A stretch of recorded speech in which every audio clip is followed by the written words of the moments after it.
Feast week is finally over, and I don't know about you, but I am totally stuffed. With a seemingly infinite amount of tournaments taking place in a seemingly infinite amount of locations, it just so happened to be a classic event that once again stole the entire show.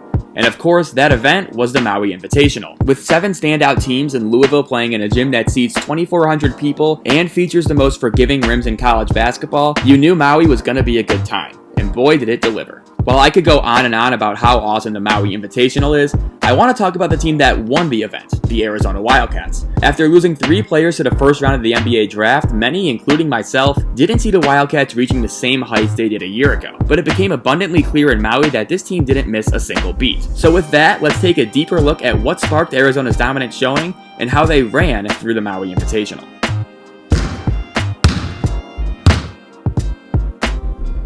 On the surface, this is pretty much how I would sum up Arizona. So awesome, you should have saw it. They just score and score and score and score and score and score and score. It was all too much. I had to take like an Advil and I got like a headache. Currently possessing the country's #1 offense, the Wildcats play fast, take good shots, and have great rhythm on the offensive end. And that really allowed Arizona to catch their opponents off guard throughout the entire tournament. It's hard to play at such a breakneck pace when you aren't used to doing it, and looking at Arizona's opponents, none of them currently rank in the top 100 fastest playing teams in the country. And when contrasted with Arizona, a team whose pace ranks 3rd in the country, it creates a lot of issues to the point where I wouldn't be surprised to see future Arizona opponents asking them to slow it down a bit. Did you tell him to slow it down? Did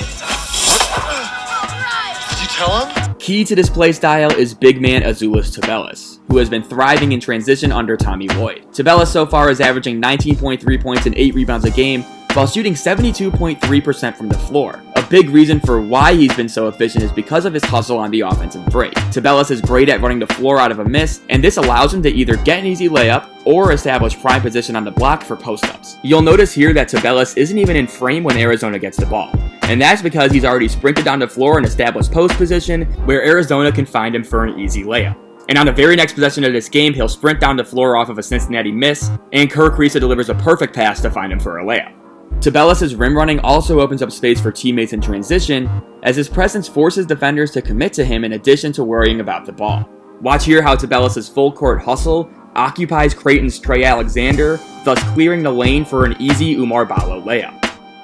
But Tubelis isn't the only big man who's had a tremendous start to the season, because Oumar Ballo, who spent all of last year backing up Christian Koloko, has now emerged for Arizona as a dominant low-post weapon for when the Wildcats play in the half court. Through 6 games, Ballo is averaging a double-double with 19 points and 10 rebounds a game, and if you thought Tubelis' 72.3% shooting number was good, you'll absolutely love Ballo's 76.8% mark. He's great at carving out space on the block where he's able to use his wide frame and finish over the top of defenses, and his improved touch is something to really monitor as he's shown a real comfort with shooting hook shots around the basket with his right hand. Not only is Arizona difficult to deal with on the interior, but they also have several smart and skilled guards rounding out their lineup. This quartet of Kriisa, Pelle Larsson, Cedric Henderson, and Courtney Ramey are averaging a combined 52.3 points per game, along with a combined 15.4 assists per game, and all 4 have demonstrated legitimate utility when it comes to scoring the ball, as the 4 are shooting over 49% from 3 on 83 combined attempts. This savvy and skill from the guard position